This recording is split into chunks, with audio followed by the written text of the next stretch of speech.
গভীর রাত্রে হযরত ফাতিমা রাদিয়াল্লাহু তাআলা আনহা ইন্তেকাল করলেন। কিছু সংখ্যক সাহাবীদের কাছে খবর দিয়া অল্প সময়ের ভিতরে জানাজার ব্যবস্থা করা হলো। হযরত আবু যর গিফারী রাদিয়াল্লাহু তাআলা আনহু কবরের ভিতরে নেমে গেলেন। কবরের ভিতরে নেমে গিয়া হযরত আবু যর বলেন, রে কবর, তোর ভিতরে আজকে কাকে রাখবো, তুই কি তা জানিস নাকি? কোনো জবাব আসে না। হযরত আবু যর বলেন, কবর রে, তোর ভিতরে আজকে যাকে রাখবো তিনি হতেছেন হযরত ইমাম হাসান হোসেনের মা। বেহেশতের সমস্ত জওয়ানদের সরদার হবেন যারা, সেই দুইজনের মা তোর ভিতরে রাখবো, খবরদার বেয়াদবি করবি না। কোনো জবাব না পেয়ে হযরত আবু যর বলেন, ওগো কবরের মাটি, তোর ভিতরে কাকে রাখবো কি জানিস?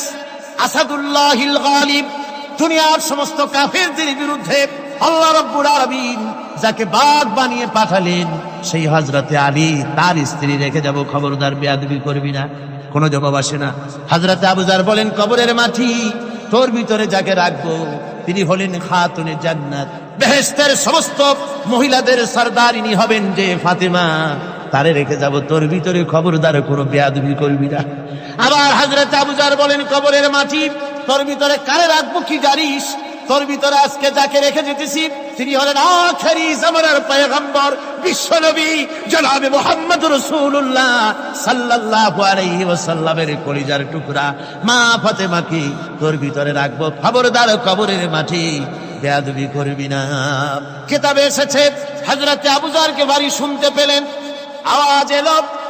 আওয়াজ এলো, কে যেন বলতেছে, রে আবু যর, আমি ফাতেমা কি চিনি না, হাসান হোসেনের মা কি চিনি না, আলীর স্ত্রী চিনি না, রাসূলের মেয়ে মা ফাতেমা কি চিনি না।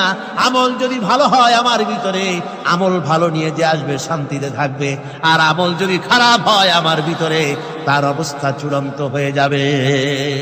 আমার ভাইরা, আমার বন্ধুগণ, আমলের উপরে ভিত্তি করে কিয়ামতের দিন নাজাত হবে। আমল যদি খারাপ হয়ে যায়, কিয়ামতের দিন কেউ তাকে বাঁচাতে পারবে না।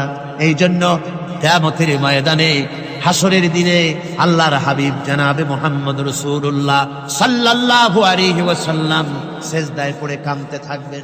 আল্লাহ রাব্বুল আলামিন বলেন, হাবিব রে, আপনি কাঁদেন কেন? আজকে তো আপনার কাঁদার দিন না।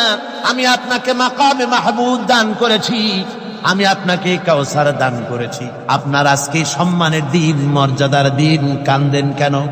আল্লাহর হাবিব বলবেন, রব্বুল আলামিন, মাকামে মাহমুদ পেয়েছি, কাউসার পেয়েছি, কান্দি এই জন্য আমি দেখতে পাচ্ছি আবার সামনে দিয়া ফেরেশতারা আমার উম্মতগুলি জাহান্নামের দিকে নিয়ে যায়। আল্লাহ রাব্বুল আলামিন বলবেন, ওগো আমার হাবিব, আমি আপনাকে ক্ষমতা দিলাম, আপনার জান্নাতি উম্মতগুলি আপনি বেছে নেন। আল্লাহর হাবিব তার জান্নাতের উম্মতগুলি বাঁচতে থাকবেন। হযরত আয়েশা বলেন, ইয়া রাসূলুল্লাহ, কিয়ামতের ময়দানে লক্ষ কোটি কোটি মানুষের ভিতরে আপনার জান্নাতি উম্মত আপনি চিনবেন কি করে? হুজুর বলেন, আয়েশা, কোন একটি ঘোড়ার কপাল যদি থাকে সাদা, এই সাদা কপালওয়ালা ঘোড়াটা যদি অসংখ্য ঘোড়ার ভিতরে যদি হারিয়ে যায়, তাহলে সাদা কপালওয়ালা ঘোড়ার মালিক তার ঘোড়াকে পাবে কিনা বলো? হযরত আয়েশা বলেন, হুজুর, অনায়াসে পাবে। আল্লাহ রাব্বুল আলামিনের হাবিব বলেন, আয়েশা রে, কিয়ামতের ময়দানে আমার যেই উম্মতেরা নামাজি ছিল, দিনদার ছিল, পরেজগার ছিল, দুনিয়ার বুকে ঈমান নিয়ে যারা চলাফেরা করেছে, আমার দিন কায়েমের, আল্লাহর দ্বীনের জন্য যারা কাজ করেছে, ওদের চেহারা নূর চমকাতে থাকবে, ঈমানের নূর কিয়ামতের দিন চমকাতে থাকবে। সেই ঈমানের নূর দেখে দেখে আমি আমার জান্নাতি উম্মতগুলি আমি বেছে নেব। হযরত ফাতিমা রাদিয়াল্লাহু তাআলা আনহাকে রাসূলুল্লাহ সাল্লাল্লাহু আলাইহি ওয়াসাল্লাম অত্যন্ত ভালোবাসতেন, মহব্বত করতেন তার স্ত্রীদেরকেও। তার স্ত্রীরাও রাসূল করিম সাল্লাল্লাহু আলাইহি ওয়াসাল্লামকে ভালোবাসতেন প্রাণ উজাড় করে দিয়ে। নবীজি বলেছেন, কন্যার পিতাদেরকে গালি দিও না। অনেকে টিটকারি করে, বারবার মেয়ে হয়, ছেলে একটাও হয় না, সেই জন্য টিটকারি বটকারি করে। আল্লাহর নবী বলেছেন, মেয়ের পিতাকে গালি দিও না, ঠাট্টা করো না, যেহেতু আমি মুহাম্মদ রাসূলুল্লাহ সাল্লাল্লাহু আলাইহি ওয়াসাল্লাম, আমি মেয়েদের পিতা, আমি নিজে মেয়েদের পিতা। খাও না, মেয়েদের পিতাকে গালি দিও না। রাসূলুল্লাহ বলেছেন, আকাশের নিচে জমিনের উপরে খাদিজার মতো মহিলা আর নাই। সেই হযরতে খাদিজা রাসূলের 4টি মেয়ে পেটে ধারণ করেছিলেন। সুবহানাল্লাহ। মেয়ের প্রতি রাসূলুল্লাহ যথেষ্ট মহব্বত করতেন। মেয়েকে খুব ভালোবাসতেন হুজুর সাল্লাল্লাহু আলাইহি ওয়াসাল্লাম। হুজুরের কলিজার টুকরা ছিলেন মা ফাতিমা রাদিয়াল্লাহু তাআলা আনহা। হুজুর যখন কোথাও যেতেন সকলের শেষে দেখা করতেন ফাতেমার সঙ্গে, আর বিদেশ থেকে সফর করে এসে সকলের আগে দেখা করতেন ফাতেমার সঙ্গে। সুবহানাল্লাহ। রাসূলুল্লাহ আরো বলেছেন, তোমরা যখন বাজারে যাবে বা ব্যবসা করতে যাবে বা বিদেশে যাবে, আসার সময় যে সব হাদিয়া নিয়ে আসো। আমরা যখন বাইরে যাই, বাজারে যাই, কিছু হাদিয়া আনি না? জামা, কাপড়, চকলেট ইত্যাদি আমরা আনে থাকি। রাসূলুল্লাহ বলেছেন, হাদিয়াগুলি তোমরা যারা বিদেশে যাও, বাজারে যাও, হাদিয়া আনবে, আর এনে ঘরের মধ্যে ঢুকে তা শুরু করবে মেয়েকে দিয়ে। প্রথমে দেবে মেয়েকে। সুবহানাল্লাহ। মেয়ের মর্যাদা ইসলামে সব চাইতে বেশি। কোন যুগে?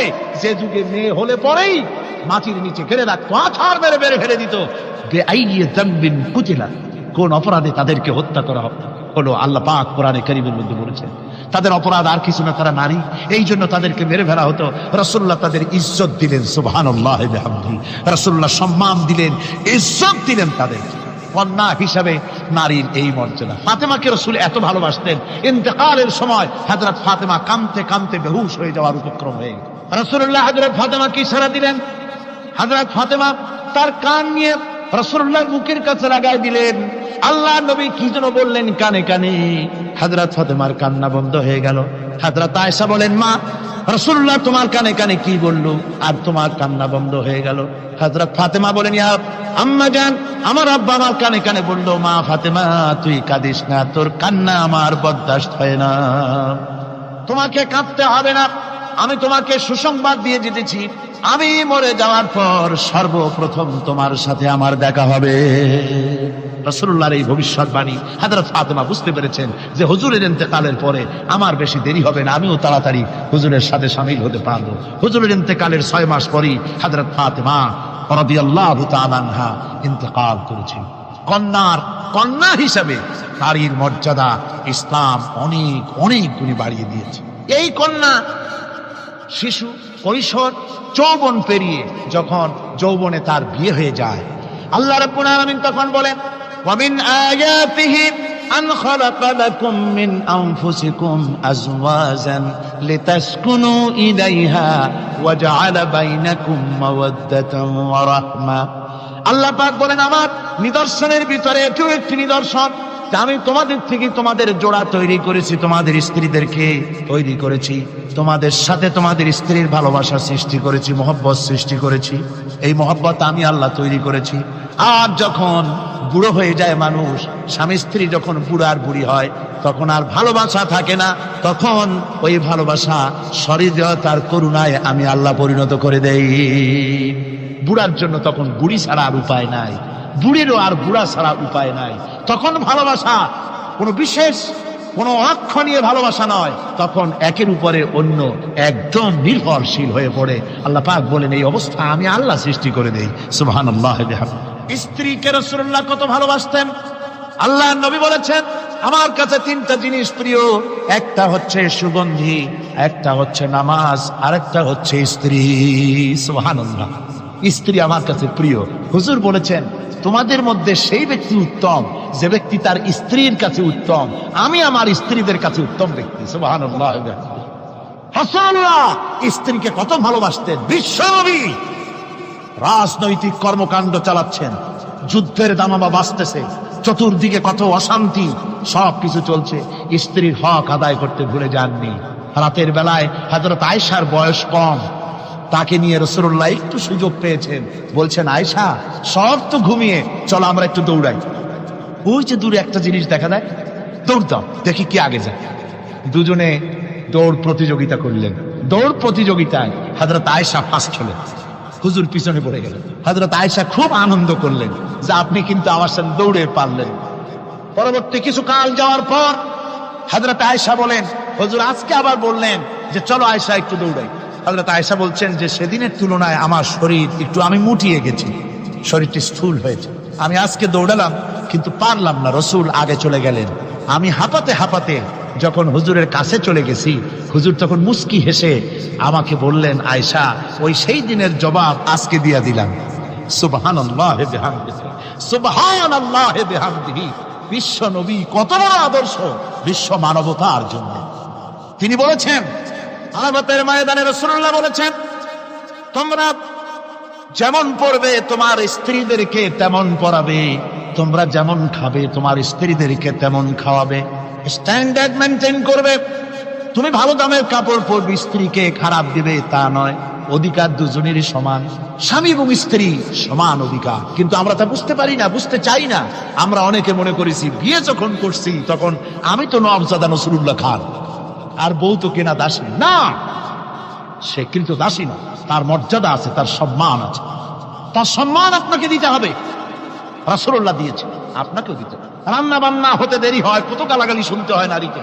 আল্লাহর নবীর স্ত্রী হযরত আয়েশা বলেছেন, আল্লাহর নবী কাজ করে, মানুষের সঙ্গে কথা বলে, রাষ্ট্রীয় দায়িত্ব পালন করে ঘরের ভিতরে এসে যখন দেখেছেন রান্না হতে দেরি আছে, রাসূলুল্লাহ বিরক্ত হন নাই, ভ্রু কুঞ্চিত করেন নাই, চোখ মোটা করেন নাই, আমাকে কোনো কথা শোনার নাই, বরং আমার কাছে বসে রান্নায় আমাকে সহযোগিতা করেছেন।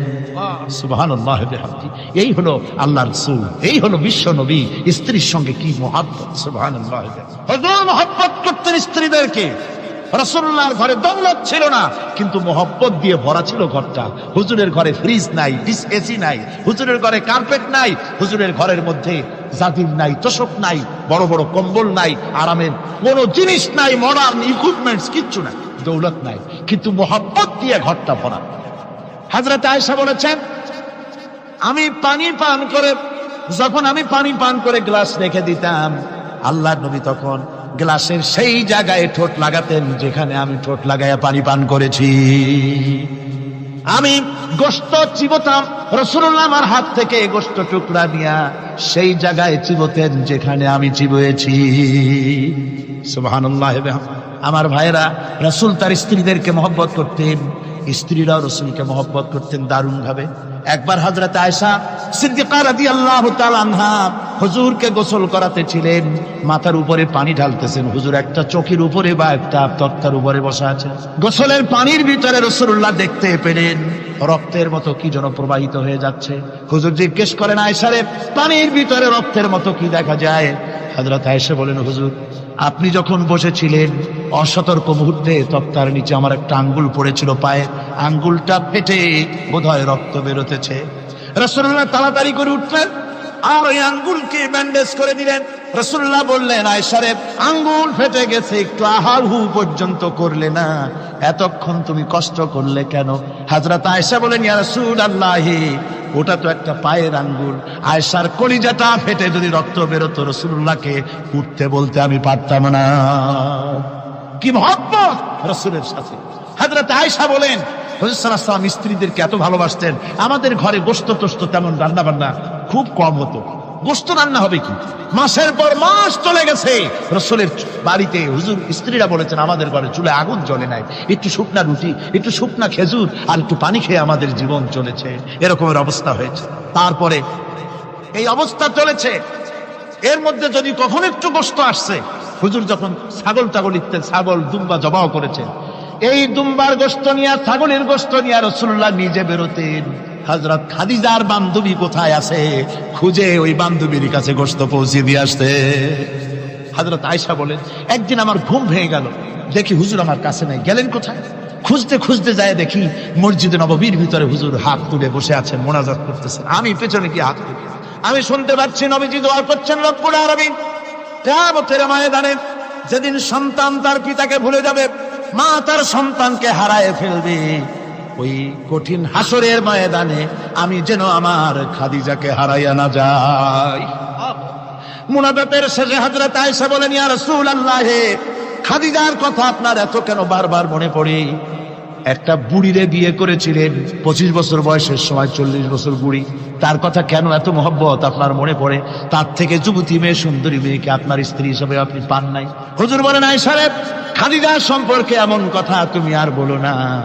তোমরা সবাই আমার সুখের দিনের স্ত্রী, আর খাদিজা আমার এমন সময় স্ত্রী ছিল যখন মক্কায় আমার আশ্রয় ছিল না, তামাম মক্কা নগরীতে আমার আশ্রয় ছিল না।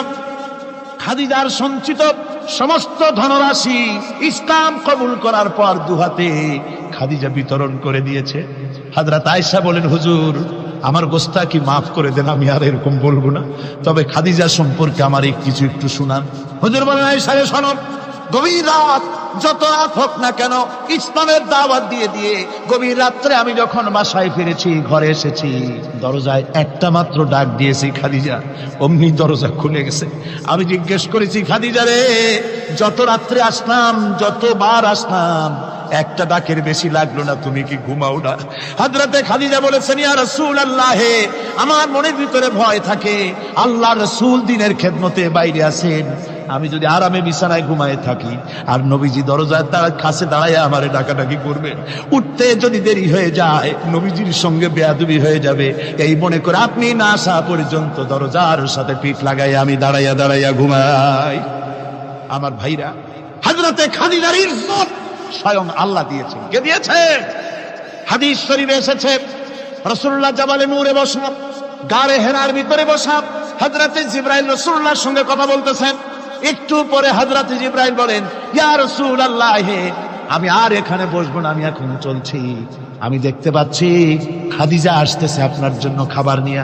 খাদিজা যখন আপনার কাছে পৌঁছে যাবে, আপনি খাদিজাকে শুনায় দিবেন, আল্লাহ রাব্বুল আলামিন খাদিজাকে সালাম জানাইছে। সুবহানাল্লাহ। রাসূলুল্লাহর কাছে হযরতে খাদিজা যখন আসলেন, হুজুর বললেন, খাদিজা, আজকে তোমার জন্য দারুণ সুখবর। বলে কি? বলে, আল্লাহ পাক, জিবরাইল কেমন উঠে গেল আমার কাছ থেকে, জিবরাইল বলে গেল, আল্লাহ তোমাকে সালাম বলেছে। হযরত খাদিজা কেঁদে ফেললেন, বললেন, ইয়া রাসূলুল্লাহ, আমার নারী জন্ম সার্থক, আল্লাহ আমাকে সালাম বলেছে, এর জবাব কেমনে দিতে হয় হুজুর আমি তো জানি না, আপনি আমার পক্ষ থেকে আল্লাহর সালাম কিভাবে দেওয়া লাগে আপনি দিয়ে দিন, আমি তো বুঝি না কেমনে আল্লাহর সালামের জবাব দেব। হুজুর বললেন, খাদিজা, শুধু আল্লাহ নয়, জিবরাইলও তোমাকে সালাম বলে গেছে। হযরতে খাদিজা বললেন, হযরত জিবরাইলকে আমার সালামের জবাবটা ওয়ালাইকুমুস সালাম বলেন। হযরত খাদিজার এই মর্যাদা ছিল। আমার ভাইরা, রাসূল পাক সাল্লাল্লাহু আলাইহি ওয়াসাল্লাম এভাবে মহব্বত করেছেন স্ত্রীদেরকে। সুতরাং স্বামী স্ত্রীর মহব্বত আল্লাহর জান্নাতি নিয়ামত। কি নিয়ামত? যে ঘরের মধ্যে স্বামী স্ত্রীর মধ্যে মিল মহব্বত আছে, এটা বেহেশতের মতো, আর যেখানে মিল মহব্বত নাই, এটা জাহান্নামের মতো। ঠিক কি? সুতরাং মহব্বত করুন, বেশি বেশি স্যাক্রিফাইস করুন, বেশি বেশি স্যাক্রিফাইস। নারীদের ব্যাপারে বলা হয়েছে, পুরুষকে বলা হয়েছে অধিকার আদায় করো, সব ব্যাপারে সমান অধিকার, কিন্তু নারীকে একটা ব্যাপারে বলা হয়েছে, নারী শোনো, পুরুষের মর্যাদা তোমার চাইতে আল্লাহ রাব্বুল আলামিন বেশি দিয়েছেন। আর রিজালু কাওয়ামুনা আলান নিসা, নারীদের উপরে পুরুষের প্রাধান্য আল্লাহ পাক দান করেছেন। একদিন একজন সাহাবী বলেছিলেন, ইয়া রাসূলুল্লাহ, জংলি উট দেখলাম আপনার পায়ের উপরে সেজদায় পড়ে গেল, আপনি যদি আমাদেরকে অনুমতি দিতেন না, আপনাকে আমরা সেজদা করতাম। আল্লাহর নবী বললেন, মানুষ মানুষকে সেজদা করা, এ পারমিশন যদি আমি দিতাম, তাহলে দুনিয়ার সমস্ত স্ত্রীদেরকে বলতাম তারা যেন তাদের স্বামীকে সেজদা দেয়। স্বামীর মর্যাদা এখানে বেশি। সুতরাং অধিকার সমান, কোনো সন্দেহ নাই, কিন্তু স্বামীর একটা আলাদা মর্যাদা আছে, সেই সম্মানও তাকে দিতে হবে। এরপরে এই সমান অধিকারের ভিত্তিতে স্বামী স্ত্রী চলতে থাকে, মাঝখানে আল্লাহ পাক তাদেরকে সন্তান দান করেন। আল্লাহ তাদেরকে, নারীকে লেখাপড়ার অধিকার দিয়েছেন, ইসলাম তাকে লেখাপড়ার অধিকার দিয়েছে, শিক্ষার অধিকার দিয়েছে। হযরত আয়েশা সিদ্দিকা রাদিয়াল্লাহু তাআলা আনহা শিক্ষয়িত্রী ছিলেন, হাফেজা ছিলেন, হাদিসের হাফেজা ছিলেন, কোরআনের হাফেজা ছিলেন, হাজার হাজার সাহাবায়ে কেরামদের তিনি ওস্তাদ ছিলেন। সুবহানাল্লাহ। নারীদের ব্যাপারে অধিকাংশ মাসালা হযরত আয়েশা সিদ্দিকা রাদিয়াল্লাহু তাআলা আনহার অবদান। সুবহানাল্লাহ। নারী যুদ্ধ করেছে, যুদ্ধের ময়দানে নারীর অধিকার আছে। নারী চাকরি করতে পারবে, নারী ব্যবসা করতে পারবে, নারী লেখাপড়া করতে পারবে, নারী সেনাবাহিনীতে যেতে পারবে, নারী সব করতে পারবে, কিন্তু পর্দার মধ্যে। জনৈক সাহাবী ইসলাম গ্রহণ করার পরও রাসূলুল্লাহ সাল্লাল্লাহু আলাইহি ওয়াসাল্লামের কাছে অনুশোচনা করছিলেন তার কন্যা সন্তান নিজ হাতে হত্যা করার জন্য। আমাদের প্রিয় নবী এ কথা শুনে কেঁদে ফেললেন। একটা লোক নিয়ে কাঁদতেছিল মুসলমান হওয়ার পরও। হুজুর কয়, কান্দো কেন? কই যে এই যে আমার গুনাহ কি মাফ হয়েছে? হুজুর বলেন, হ্যাঁ মাফ হয়ে গেছে। কলেমা পড়ছো, মাফ হয়ে গেছে। কয় যে হুজুর আমি তো মারাত্মক গুনাহ করছি। বলে কি? বলে আমার একটা মেয়ে, সেই মেয়েটাকে নিয়ে আমি, ঘটনা লম্বা, আমি সংক্ষেপে বলতেছি, মেয়েটাকে ফাঁকি দিয়া তারে আমি মারবো, বুঝতে দেই নাই আমার বউরে। বললাম চলো বেড়াইতে যাই, মেয়েটা আমার সাথে সাজাই দিয়েছে, তার মা বেড়াতে নিয়ে যাবো এই কথা মনে করে। মেয়েটা কদ্দূর যায়, আবার আব্বা আব্বা বলে আমার দিকে ফিরে আসে। আবার পিছনে থাকে, আবার আব্বা আব্বা বলে জড়ায় ধরে। এইভাবে করতে করতে যখন নির্জন এলাকায় গেলাম, আমি পাহাড়ের পাশে গর্ত খোঁড়া আরম্ভ করলাম। গর্ত খুঁজি আর মাটি ছিটে এসে আমার দাড়িতে লাগে। বাচ্চা মেয়েটা আমার কাছে এসে দাড়ি দিয়ে ধুল ঝাড়ায় দেয়, কয় আব্বা তোমার দাড়িতে ধুল লাগতেছে, তুমি এই কষ্ট করতেছো কেন? মেয়ে তো বোঝে না যে আমি তার জন্য কবর খুঁজতেছি। কবরটা খোঁড়া হয়ে যাওয়ার পর মেয়েটারে বান্ধা শুরু করলাম। মেয়ে এখন কাঁদতেছে, বাবা আমার বান্ধ কেন? আমি তারে বাঁধা জোরে ওর মধ্যে নিক্ষেপ করে দিলাম। মেয়েটা গর্তের মধ্যে বসে চিৎকার করে বলছে, আব্বা তুমি আমারে বাঁচতে দাও, আমি তোমারে বাপ বলে সমাজে হ্যাঁ করবো না, আমি ভিক্ষা করে খাবো, আমার বাইরু না। লোকটি বলছি, ইয়া রাসূলুল্লাহ, আমার মনে দরদ আসলো না। আমি একটা পাথর উঁচু করে আমার মেয়ের বুক লক্ষ্য করে জোরে মেরে দিলাম। বুকটা ফেটে রক্ত ফিনকি দিয়ে উঠলো। আমার মেয়ের বুক থেকে আওয়াজ বেরোলাম। আমার কালে যেন এখনো সেই আওয়াজ বাজে। হাদিস শরীফে এসেছে, হুজুরের চোখের পানি দাড়ি ভিজে ভিজে জামার উপরে পড়তেছিল। হুজুর বললেন, আহারে, মানুষেও পারে এরকম কাম করতে। পৃথিবীতে নারীর যখন কোনো সম্মান ছিল না, মর্যাদা ছিল না, সেই সময় আমার রাসূল, আমার বিশ্বনবী নারীদেরকে সম্মানের হাত ধরে গর্তের ভিতর থেকে উঠাইয়া রানীর সিংহাসনে বসায় দিলেন। সুবহানাল্লাহ, মায়ের মর্যাদা দিয়ে দিলেন। সুবহানাল্লাহ, নারীরা আমাদের মায়ের জাত। নারীরা আমার কি এর জাত? মায়ের জাত। আমার মা বোনেরা, তোমাদের সম্মান কত তোমরা জানো না। আমরা পুরুষ, আমাদের পায়ের তলে জুতা, আর তোমরা আমাদের মায়ের জাত। তোমরা নারী, তোমাদের পায়ের তলে আল্লাহর জান্নাত, আল্লাহর বেহেশতটা তোমাদের পায়ের তলে। এই সম্মান আল্লাহ তোমাদের দিয়েছে, নবী দিয়েছে। সুবহানাল্লাহ কর। ভাইরা আমার, অধিকার ইসলাম দিয়েছে।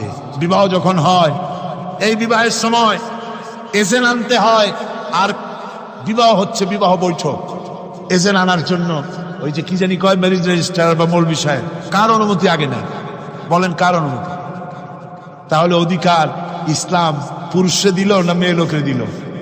আগে মেয়ে লোকের কাছে যাও, মেয়েটাকে জিজ্ঞেস করো সেই বিবাহে রাজি আছে কিনা। সুবহানাল্লাহ পড়ে, এই বিবাহে রাজি আছে কিনা জিজ্ঞেস করো, তার অধিকারই বেশি। এরপরে এই বিবাহে করার ব্যাপারে কত বৈষম্য। আজ বিবাহ করতে গেলে যৌতুকের প্রথা এসেছে। রাসূলুল্লাহ যৌতুক দিয়েছিলেন, ওটা যৌতুক না, ওটা উপহার, ওটা হাদিয়া। রাসূলুল্লাহ তোহফা দিয়েছিলেন হুজুরের জামাই। সুবহানাল্লাহ, কি জামাই! এক জামাই তো জিন্নুর আইন, যাকে ফেরেশতারা পর্যন্ত লজ্জা করতো যারে দেখে, হযরত উসমান রাদিয়াল্লাহু তাআলা আনহু। আর একজন হযরত আলী কাররামাল্লাহু ওয়াজহাহু। হযরত আলী, যার সম্পর্কে রাসূল পাক সাল্লাল্লাহু আলাইহি ওয়াসাল্লাম যাকে কত সম্মান দিয়েছেন, কত মর্যাদা দিয়েছেন, এই হলো হযরত আলী হুজুরের জামাই। আনা মদিনাতুল ইলম ওয়া আলী